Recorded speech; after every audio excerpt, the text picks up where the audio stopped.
Welcome back to TechTide Digital Lifestyle in another episode of our Alternator Masterclass.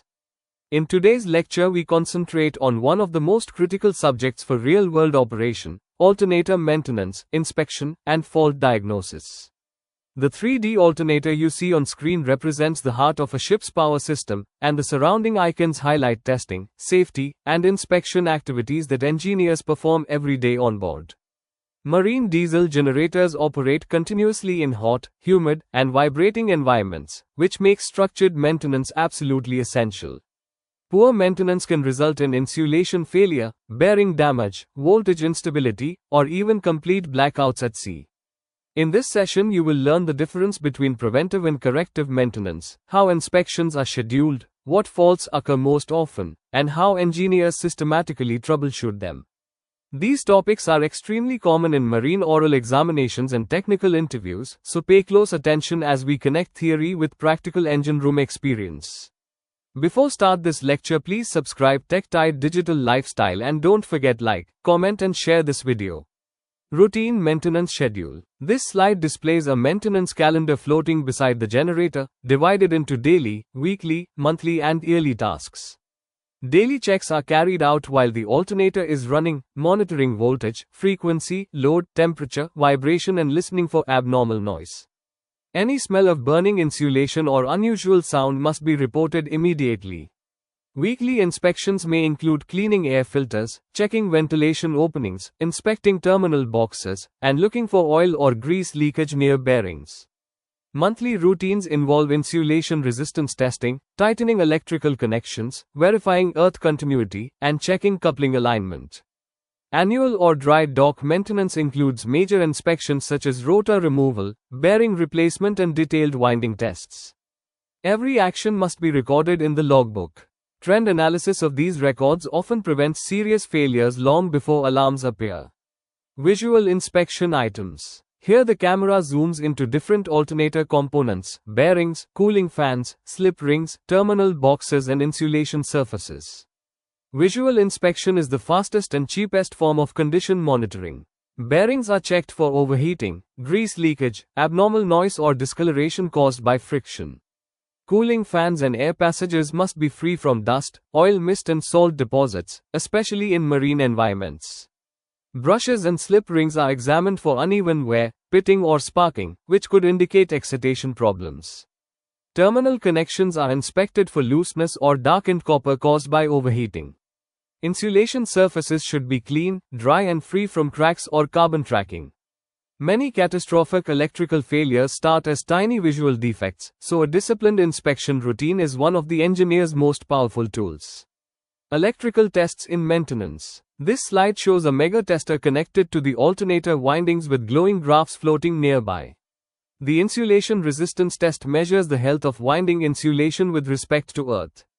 Low values usually indicate moisture ingress, dirt contamination or insulation aging.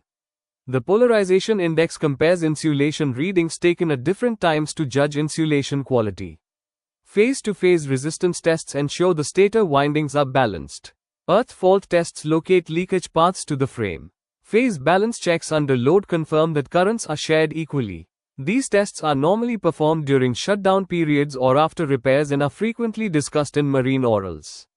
Always remember, before any electrical testing, proper isolation, lockout procedures and safety permits are mandatory. Common mechanical faults. This slide highlights mechanical problem zones in glowing red: worn bearings, misaligned shafts, damaged cooling fans and rotor to stator contact. Bearing failure is one of the most common faults and produces vibration, noise and rapid temperature rise. If left unattended, it can cause rotor rubbing and severe internal damage. Shaft misalignment between the diesel engine and alternator creates stress on couplings and bearings, leading to premature failures. Broken cooling fans reduce airflow and cause overheating of windings. Rotor rubbing against the stator is extremely dangerous and may result from bearing collapse or foreign objects inside the machine. Early detection of mechanical faults is essential to avoid long outages and expensive repairs.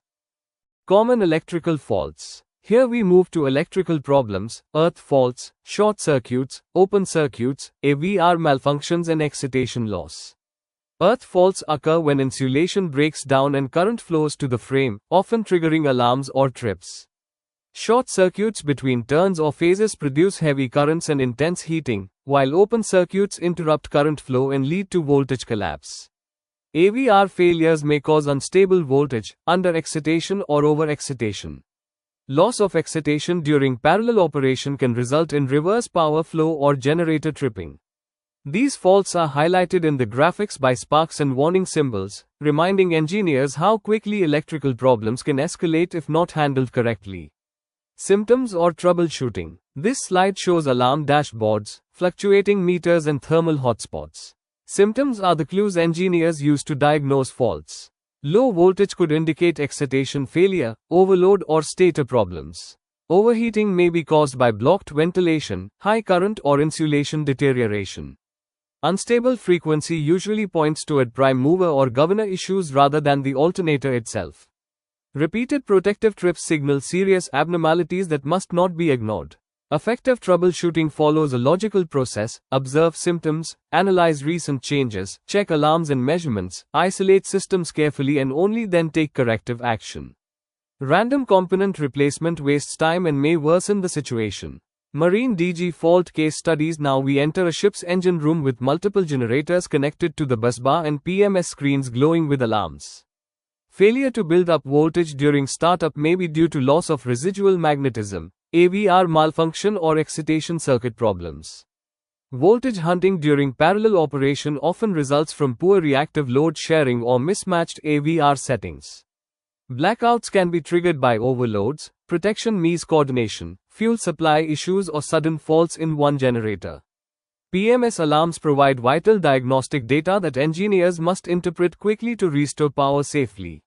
These real-life scenarios are frequently asked in marine exams, so understanding them thoroughly is essential.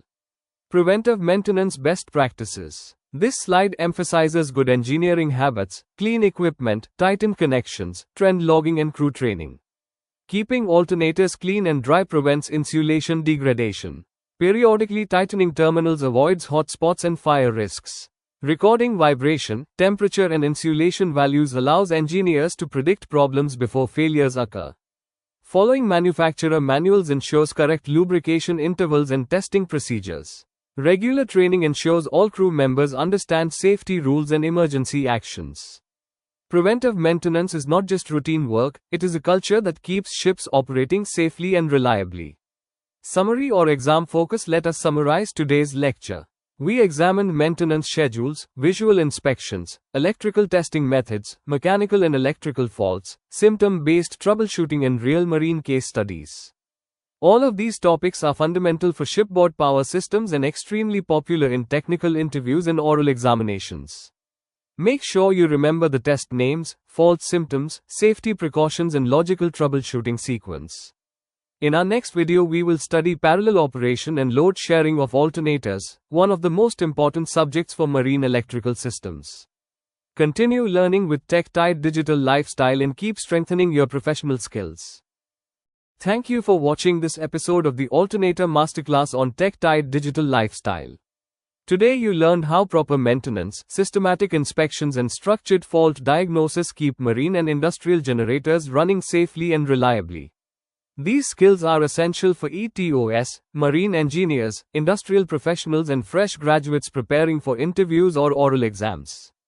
If you found this lecture useful, please hit the like button, share it with your colleagues, and write your questions or experiences in the comments below. I personally read them all. Don't forget to subscribe to TechTide Digital Lifestyle and activate the bell icon so you never miss our upcoming video on parallel operation and load sharing of alternators. Stay curious, stay safe, and keep mastering electrical engineering with us. High voltage.